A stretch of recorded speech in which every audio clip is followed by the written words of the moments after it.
Welcome back to the channel, everybody. I am Mick Alphanim. I like to read articles like this. Got them. I told you. They can't beat us. I told you. Listen, I'm gonna scroll down. We're gonna jump right into this article here. This is on cryptodaily.co.uk.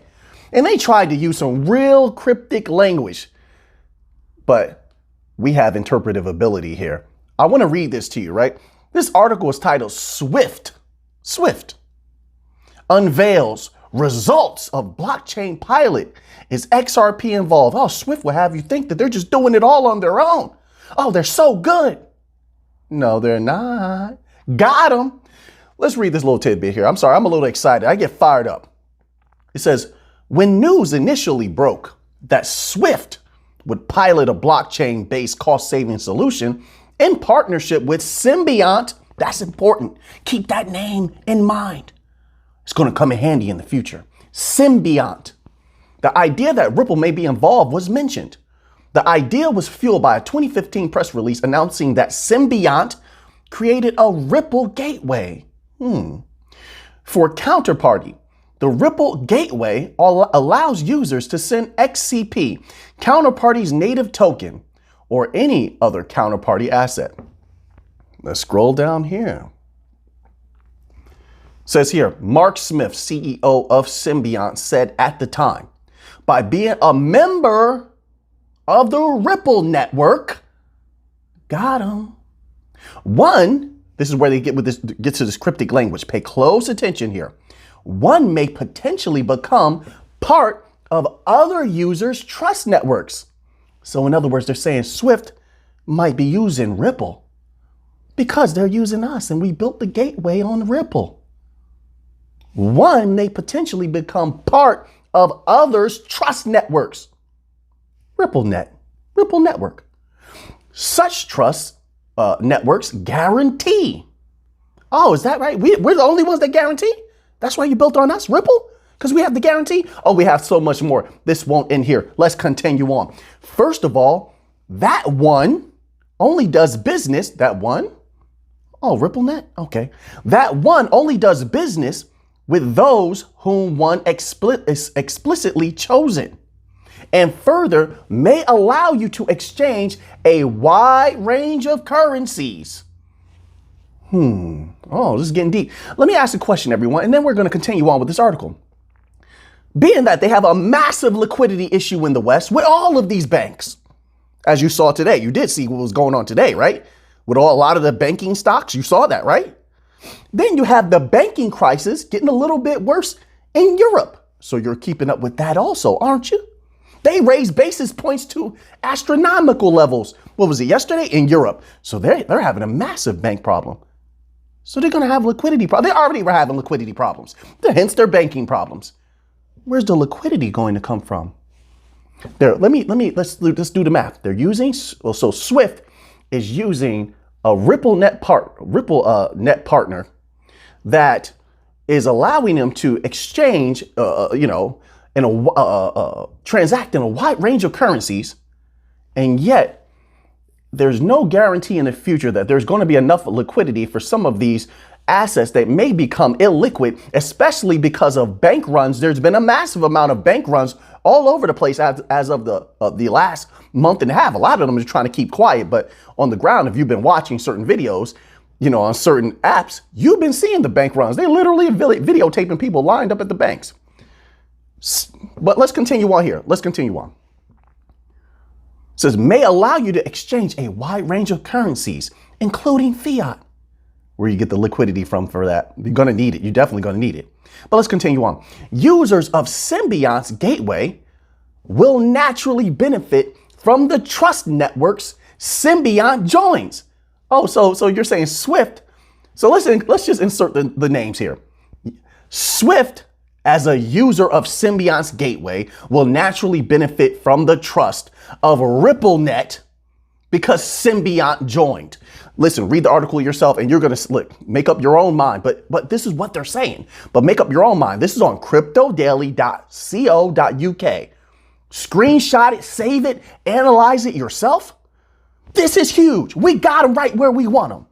They don't have liquidity, but they're already acquiescing because before they said they could do everything by themselves. Now they're using RippleNet. You think it stops just at that? Just let's continue right here. When you join RippleNet, trust me, if all the other financial institutions are doing it, where they use Xcurrent and XRapid and all of these different functionality, they function best together. Then keep in mind the escrow usage, right? But with the escrow usage, which is lightning fast, super secure, highly programmable, you can only use XRP. You can only use XRP. All of these benefits, you think they're only going to use RippleNet in one way? Let's continue right here. It says the development of this gateway demonstrates Symbiont's development team's ability to work with any distributed ledger technology. Really, come on now. This is just the beginning, everyone. They can't hide it anymore. It's just my humble opinion. I'm just a humble researcher. It's not financial advice. I'm not a financial advisor. Let's read this little tidbit here. It says, although Ripple purports to eventually replace cross-border settlements, and they will, and payments such as SWIFT-based bank transfers and Western Union payments, and we might see a partnership soon arise. This is the beginning. This is the beginning. I firmly believe in the future, SWIFT will be, I don't want to say taken over by XRP, but we'll take a huge swath of banks from them, or they will have to congeal with us. I said this for almost a year, didn't I? I firmly believe that about 2 years now. We've been talking about it, 2 years. And it's happening right before everybody's eyes.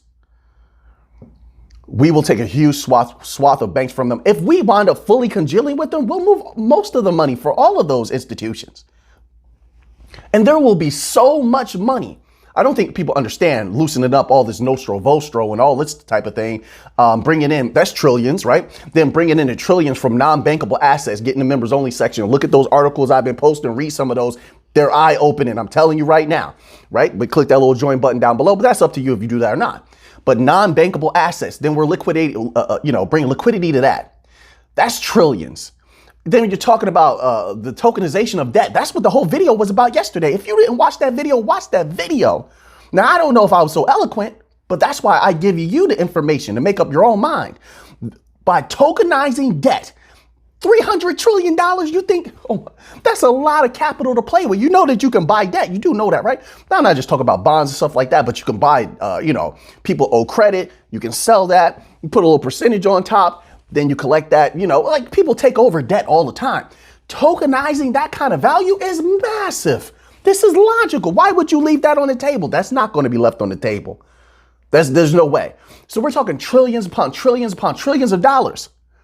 So you tell me what price you think XRP can reach. Let me know down in the comment section. Come on now. The sky's the limit.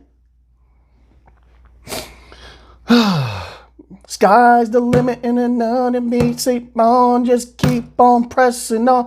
I'm sorry, I don't know all the lyrics to that Biggie song. Oh man, you remember that album? What was it? No, it wasn't Ready to Die. It was Life After Death. Oh man, that was a dark album. If you listen, I'm not talking about people who are listening to Life After Death now. I'm talking about back then when it first came out. That was a dark album. Holy smokes, man. And then to have him pass away after releasing that album was crazy and scary. But that album was filled with dark vibrations, man.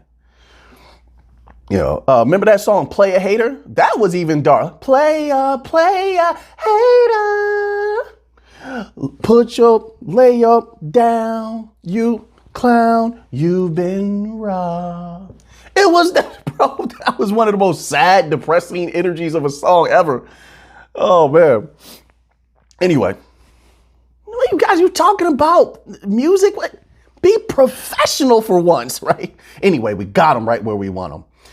Oh, let's move on here. We're winning too much. In my humble opinion, I just feel excited. You don't have to share my excitement, but I come to you as I am. All right. So now on CNBC.com, they have this article. More banking problems. Deutsche Bank shares slide after sudden spike in the cost of insuring against its default. Listen, the fact that they continue to raise interest rates, both Europe and United States, despite crushing the small banks, which is obviously is a setup.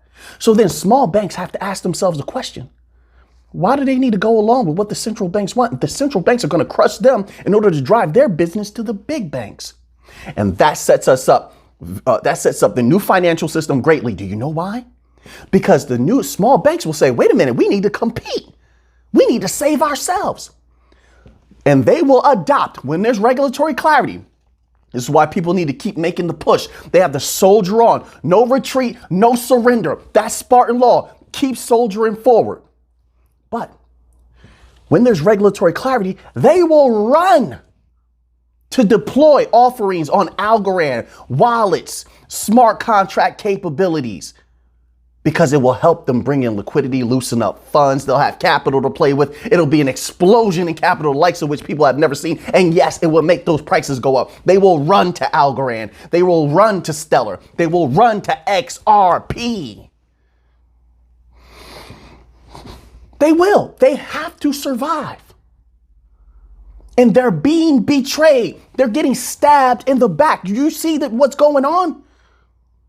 And the way that the governmental entities have been talking about the small banks, it's been a slap in the face for small banks that try to comply. Keep in mind, the small banks they don't really want to go along with the whole CBDC thing. Remember, we cover so many articles here that prove it. You read it for yourself. So it's not just me saying it. I'm going by what I read from the articles with you. Because they felt that the central banks were stepping on their toes. Remember? This plays in our favor. We have to work with strategy, everyone. Strategy wins. Art of war.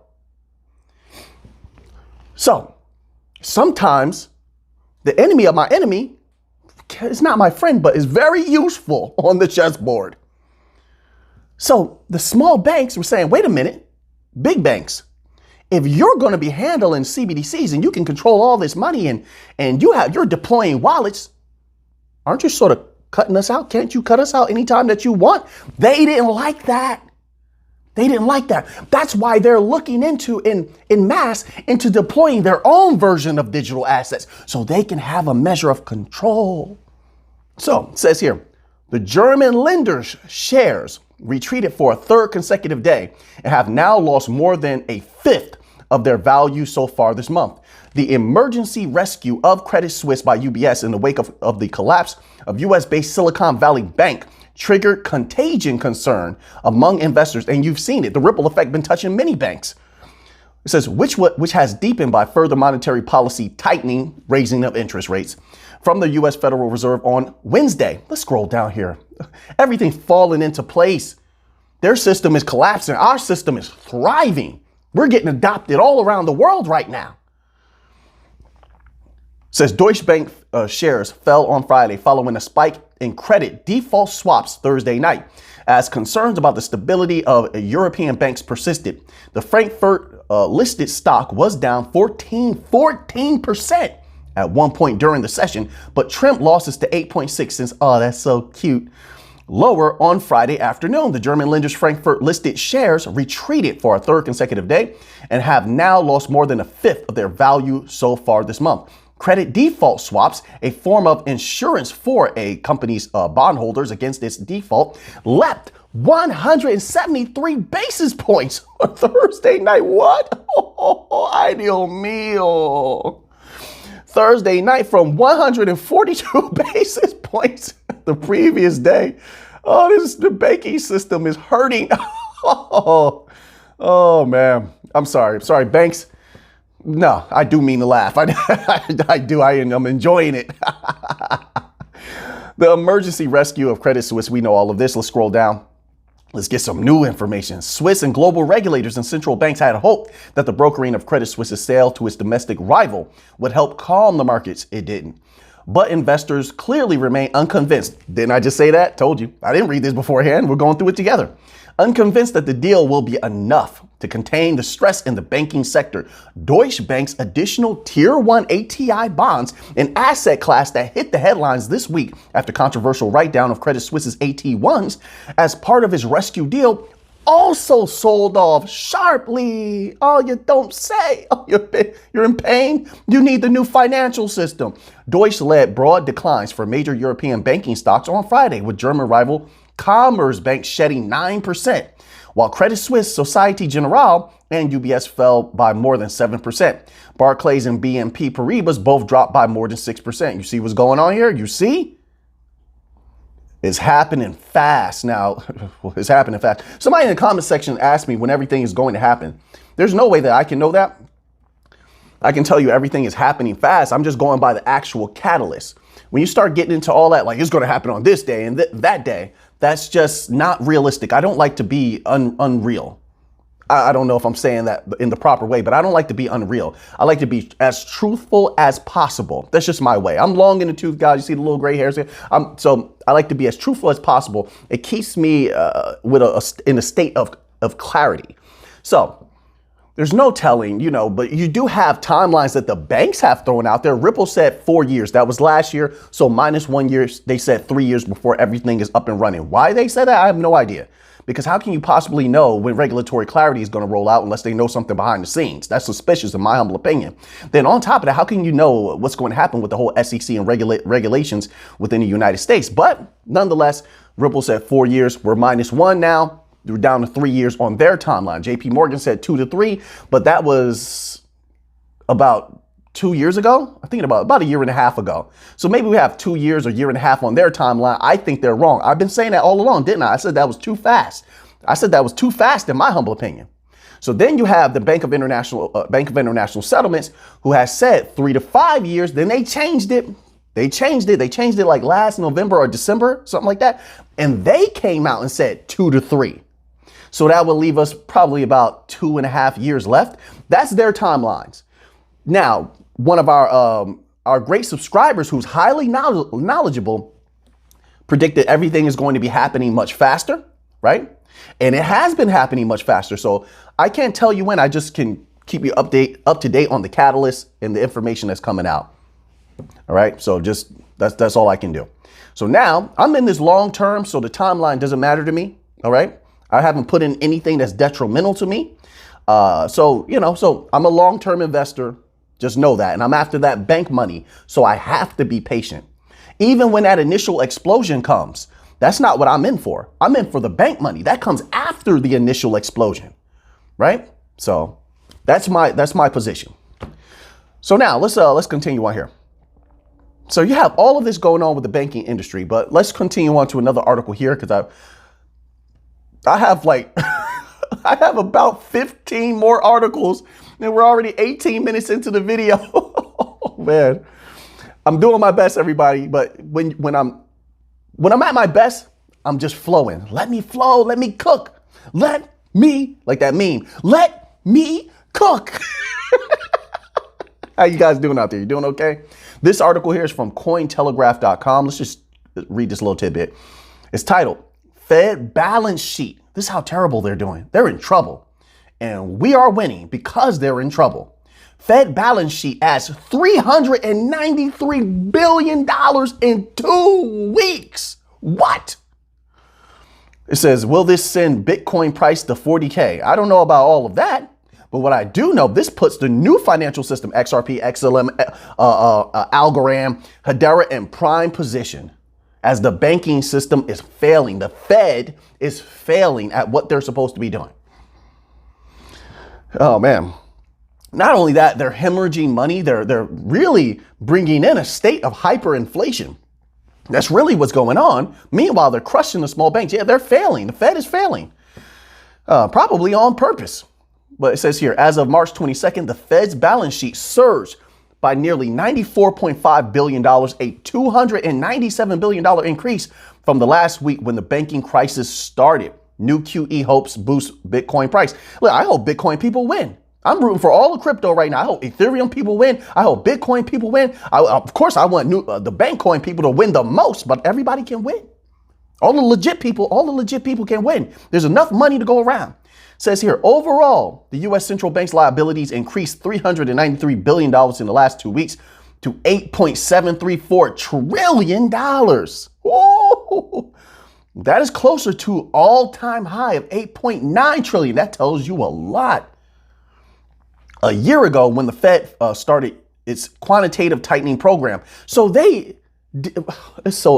unbelievable. So they did all that work only to go right back near the levels that they were at before. Think about that for a minute. That's unbelievable. So now let's move on to another article here. Okay, I don't want to linger too long there. So then this article here is from financialtimes.com, ft.com, and it's titled, Europe is having a better banking crisis than the US. Is that so? All your systems are going down. It's crazy that financial experts can write like this and think like this. The delusion is heavy, but this is great for the new financial system because they're all having bank problems. The banks are getting exposed. And guess what? Like the articles we read a few videos back, people are retreating to crypto wallets, self-custody. Of course, gold also. We're deep in gold also. We got in gold early, didn't we? Yes, we did. We did a good job with gold and silver. And they're coming. Oh, it feels good to win so much. It does. Anyway. Let's read this little tip here. It says, Europe has made a valiant effort to seize back the banking. They use a profane word here. I'm going to skip that. The banking-ish show crown. It has owned for most of the past decade. But at the moment, it seems the U.S. still has a firmer grasp of it. Deutsche Bank's George Saravelos has sent over some interesting charts on how U.S. and European banks are faring at the moment. Notwithstanding the messy final denouement of Credit Suisse's years-long faceplant, Europe still looks better. They just raised interest rates exponentially high. They're about to have problems. Hermano, they're going to have some problems. European bank stocks have markedly outperformed U.S. ones this year, both in the early year rally. We'll see if this continues. Like I said, they're both on a downward trajectory. What difference does it make? European bank stocks have markedly outperformed U.S. ones this year, both in the early year rally, the subsequent sell-off, and now the bounce. Credit default swaps are also materially lower on European bank bonds. Some of this is just the starting point that Saravelos chose. Things will look very different if you use a 10-year time frame. That's what I'm saying. But it's also because the European banking deposit base looks a lot more stable. Quote, this points to the shock in the U.S. being more systemic, broad-based, and preceding the last few weeks' volatility, Saravelos argues. To this, we add that European banks are also far bigger relative lenders than U.S. ones, as the bond market does far more of the heavy lifting on that side of the Atlantic. That means that European banks are probably more exposed to floating rate debt than fixed income bonds. Keep that in mind. These next few months are going to get wild, folks. I'm telling you, I can't tell you what to do. Not here to give advice, but I think wise ones would protect themselves at all costs and check in on your bank. See if they're healthy. One, do they have a buy-in legal clause or something like that in your contracts or your information that you sign? That's number two. Do they have significant liquidity? That's number three. Check on the health of your bank. That's not that difficult. Hey, you do what you want. You can do what you want. This is not advice. So now it says here, Saravelos argues this is why European Central Bank is sounding a lot more hawkish than the Federal Reserve at the moment. Yeah, and that hawkishness, we'll see where that goes. They're crushing their people. They're crushing their banks. They're crushing their small businesses as well because of what they're doing. The negative impact, well, we'll see. Maybe I'm wrong. The negative impact from financial stresses on broader credit conditions will be much greater in the U.S. than in Europe. Okay, so now let's move on to another article here. Algorand, a little bit of Algorand news. So this is from Algorand.Foundation, and this is about Algorand being quantum proof. Why is this important? We are getting closer and closer, folks, to them rolling out quantum computers. And I don't know if you know, but quantum computers are a threat to everything that's not quantum proof. Guess what is quantum proof? Why? Because they can crack everything. Guess what is quantum proof? Algorand, right? They have a mechanism called Falcon that protects Algorand from quantum computers. It says here, Falcon's use within Algorand. Every blockchain will benefit from a quantum safe digital signature scheme, and we are proud to have it on our blockchain. In addition, Algorand will use Falcon signatures in a variety of applications. In particular, they underlie state proofs, the latest technological achievement of the Algorand blockchain. The state proofs enable the Algorand blockchain to interoperate in a decentralized way with other blockchains and prevent quantum computers whenever they may emerge from retroactively forking the chain. Oh, it's going to stop them from a lot more than that. I remember this was in the beginning of the channel I talked about, and I had a members only video as well. I went deep with this, where I talked about the combination of quantum computing and amorphous artificial intelligence, amorphous, growing, geometrically artificial intelligence. That will be formidable, and everything will be combined. It's coming. That will be a new age in humanity. So Algorand has taken steps to prevent any negative blowback from the unleashing of quantum computers. And that's another reason why Algorand is going to win, is going to continue to win. It has been strong. Central banks are adopting Algorand. Myriad other banks adopting Algorand. They're taking over the gaming industry, music. They are dominating. Nothing's going to stop them. Going to continue to win because of things like this. So now let's move on here to another little tweet. This is some more Algorand news. Says this is from Algo Gems. The first ever Honda charity NFT auction is happening now at Algo Gems, powered by #Algorand. These exclusive NFTs will support the foundation arthritis mission to fund research on rheumatic and musculoskeletal diseases. All proceeds go to FA Arthritis. Each NFT comes with a physical copy. So these are phygital NFTs, or physical digital. ASA/NFT ID signed on it, direct from Honda.fr. This is great. You know, it's funny. I have the craziest memories of Hondas. You know, when I was young, a lot of people used to have those little tiny Hondas. I don't know if you remember. I don't know what they're called, but everybody used to drive them in my old town, right? So one day, one of my friends pulls up. His name was Angel. I had two friends named Angel, right? And one of my friends, Angel, pulls up. Every time he pulled out, I kid you not, this Honda engine would die, right? So me and my other friend, it's funny because I was hanging out with my friend Angel, and then my other friend Angel pulls up, right? We all went to school together, stuff like that, real close. So he pulls up, his engine dies, and every time I'm like, oh, come on, bro. I'm happy to see you, but I already know what's about to happen.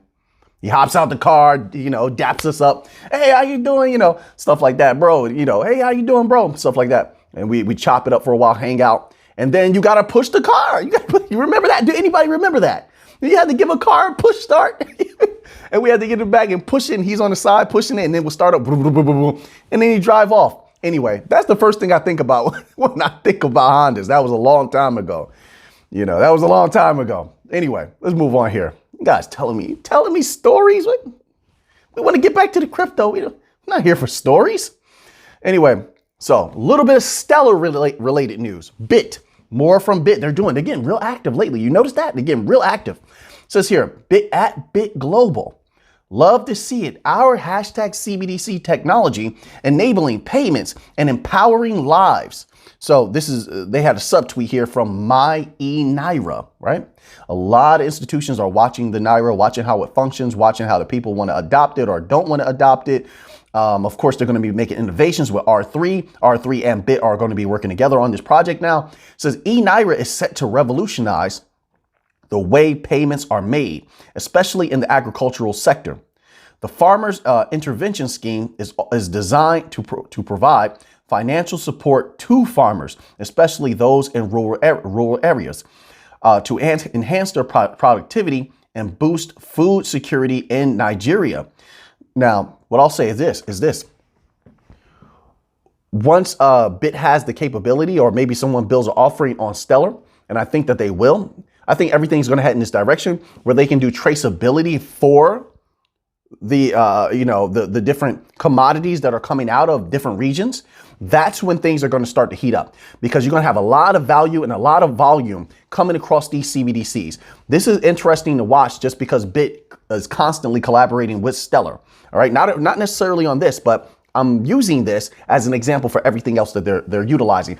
Definitely comes in handy when I think about Ukraine, because Ukraine is big on agriculture. I showed you that in the last video. Check that last video out from yesterday if you didn't already. It was pretty good. It was okay. But yes, they're going to need traceability. They're going to need to move that capital quickly. Imagine how much better everything will flow when farmers are getting capital instantaneously, able to send out capital instantaneously. Paychecks are being issued with near instant settlement. There's constant liquidity, especially on Stellar, because you have liquidity no matter what. You can always use XLM to provide liquidity for otherwise illiquid assets. That definitely can affect the XLM price. This is going to be huge. And this is one of the reasons why Stellar has built all these corridors all around the world. They're getting into everything. They're in all these different corridors, right? They're trying to run CBDCs. They want to be a retail digital asset also for the people. So at some point, there has to be a ton of wallets issued on Stellar. If they really want to bank the unbankable, and especially they haven't really gotten a start in the United States, but if they really want to bank the unbankable, it's there for the taking. People don't want to use check cashers anymore. And all these legacy system offerings, they don't want to use that either.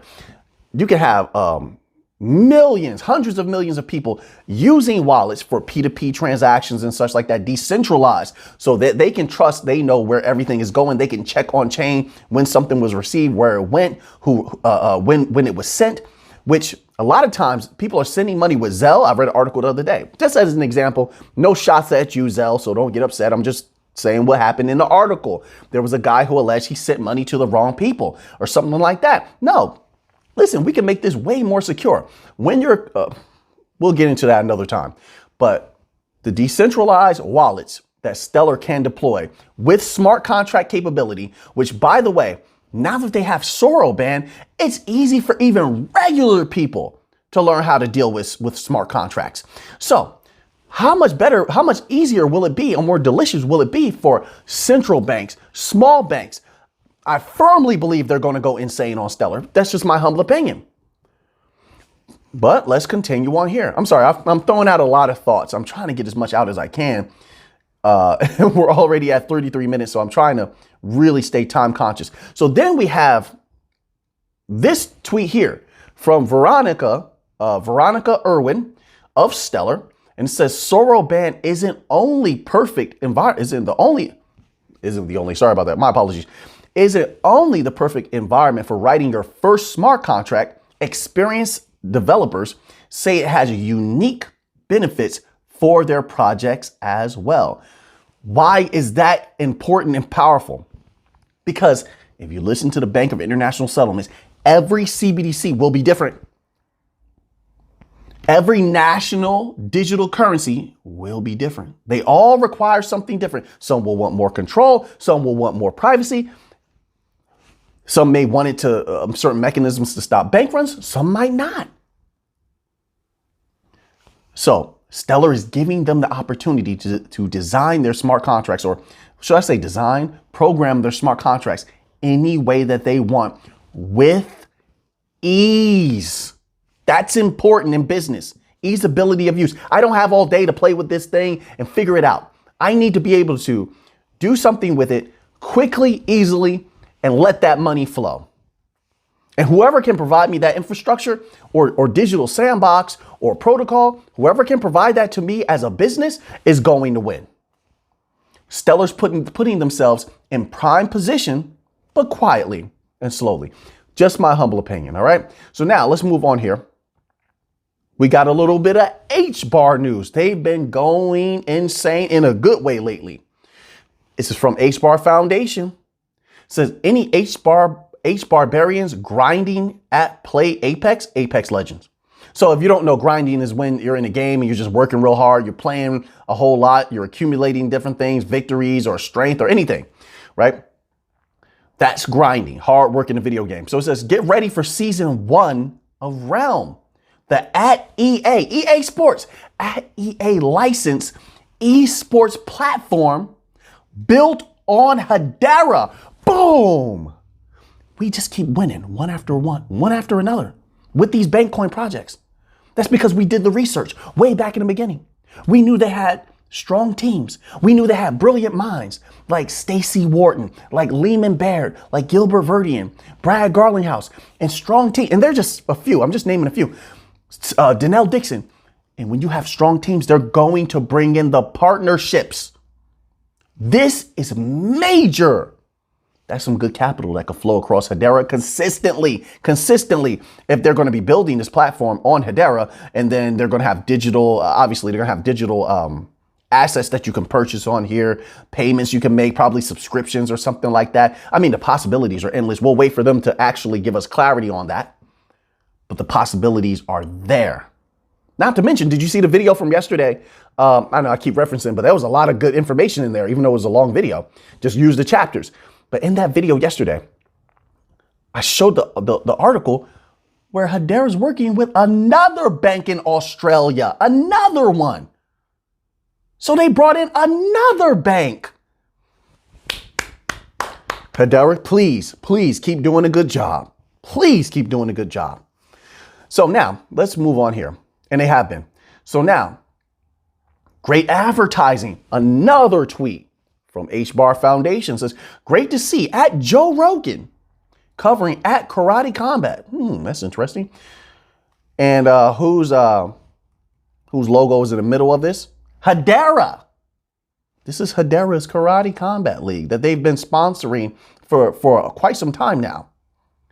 Then they have this subtweet here from Adam S. Kovacs, the great at Joe Rogan, are talking about at Karate Combat at JRE. This is so cool, but you know what's cooler? If these legends came to watch fights pit side. Yeah, it would. Listen, all of this is good. The fact that they're talking about it is going to bring more eyes to this, brings more eyes to that giant logo, that giant Hedera logo in the center of the ring. Great advertising. It doesn't get bigger than this. They're creeping up on something that's major, and they have positioned themselves very, very well. So now let's continue on here. So I think in the future, and this article is from coinedition.com, by the way. I think in the future, there are a ton of regular cryptos, their businesses, right? Their businesses, their companies will be absorbed into the bank coins or rely on the bank coins for liquidity because they themselves don't have it. This article is titled, Liquidity Struggles Plague Crypto Markets Amid Banking Upheaval. Yeah, I mean, they shouldn't have leaned on the legacy banking industry in the first place, in my humble opinion. I mean, you have instant liquidity. You can lean on Stellar. There's a bevy of ways you could use Stellar. And you can use XLM for liquidity as well. You probably have to build your own offering on that for that purpose to really have like a what do you call those things, like liquidity pools or something like that. But you can do that. Everybody has the capability of building liquidity pools. But then you have XRP on demand liquidity. Run your money through a pool of XRP and you'll ensure that your money comes out on the other side. So they're always going to have that because they have so many banks, especially when the banks flip the switch.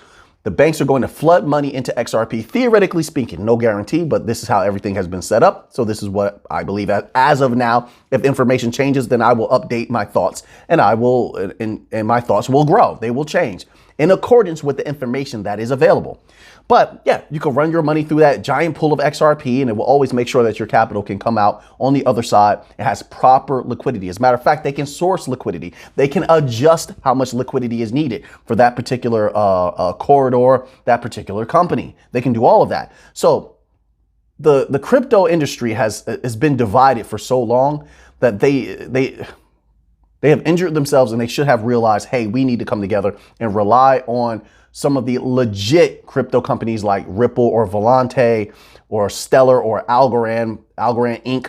and use them for liquidity. They wouldn't be having these problems right now, right? And they could have built off that. It says liquidity concerns in the cryptocurrency markets have been growing and recent collapses in the banking sector have only served to exacerbate an already precarious situation. Analyst Connor Ryder from Kaiko Research addressed this issue in a recent blog, examining market depth, spreads, slippage, and volumes as key indicators of liquidity in the crypto markets, which it means also people have to be very careful of some of the riskier assets in crypto. Some of these we know are very stable and they're long-term investments and such, like the bank coins. Let's put them to the side. But everything else is very risky. Just know what you're doing so that your money doesn't get trapped because of a lack of liquidity. I mean, you can do whatever you want. This is not advice. I'm not a financial advisor. This is not financial advice. But a wise individual would be very careful not to get their capital stuck into something that could be rendered otherwise illiquid. Right? So now let's move on to another article here. All right. And actually, I'm going to skip. We have 6 articles left, but we're going to end off right here. We're going to end off with a little bit of gold news. Right. So this is from home.saxo. Right. Saxo is one of our favorite sites to get a little bit of gold information from. And it is titled Bullish gold argument continues. It's going to continue. As things get worse, the gold price is going to go up more. More people are going to retreat to it, wisely so. But let's read a little tidbit here. It says, memories of the global financial crisis resurfaced with a vengeance these past couple of weeks after financial markets were rocked by the worst banking sector turmoil since 2008. Whether the U.S. Federal Reserve is forced to focus on financial stability, thereby abandoning its fight against inflation, I don't see that happening, remains to be seen. However, the following latest rate hike from the U.S. Federal Reserve this week to 5%, the market is now pricing in a 150 basis point rate cut before May next year. Well, all right, let's continue on. There has to be reasoning behind this rate cut. The most inverted front end. Let me read that again. The market is now pricing in a 150 basis point rate cut before May next year. Oh, but the phrasing is a little bit strange there. Maybe I'm just misreading that. Make your own interpretation, okay? The most inverted front end of the U.S. yield curve since 2001 screams for an imminent rate cut. Oh, okay, I see what they're saying. I don't think they're going to do it. I see what you're saying now. I see what they're trying to convey. I don't think they're going to do it. Think about it. Think about it this way. They just raised the interest rate again after they had all of these bank problems because they raised interest rates. All those problems came from them raising interest rates. And they did it anyway. I don't think they're going to change, but they could. I could be wrong. They might. They may. But let me tell you something. If they don't, the economies are going to get much worse. They're going to get worse anyway. But they can get much worse and price of gold is going to go up. It says so far the commodity market's reaction this month to these developments has gone down different routes, with precious metals rallying as they benefited from collapsing yields and safe haven demand. Meanwhile, the energy sector, exacerbated by a big slump in natural gas, traded lower on growth and demand concerns. In addition, the strength on the moves, both up and down, were to a certain extent dictated by the size of positions held by speculators. Gold and silver's sharp correction during February helped drive a major reduction in bullish bets, and the sudden improvement in the technical and fundamental outlook supported fresh buying. The opposition situation unfolded in crude oil, where weeks of Brent buying forced a sharp turnaround, thereby potentially sending prices down by more than was justified by underlying fundamentals. Yield tumble supports fresh demand for gold and silver. The precious metal sector trades up by more than 9% this month, with gold and silver returning to strength following the February correction. Rarely have we seen support from so many different corners emerge at the same time. And with that in mind, the recent rally makes perfect sense, while also increasing the prospect for even higher prices in the months ahead. And there you have it, folks.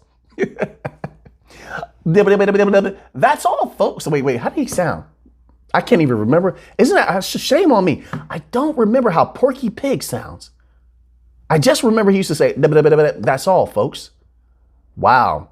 I've been disconnected from mainstream for too long. I'm actually going to go and probably, this sounds, sounds crazy. Yeah, I'm going to go look up Porky Pig because he had like a very peculiar voice, but I can't remember what it sounded like. And that just bothers me.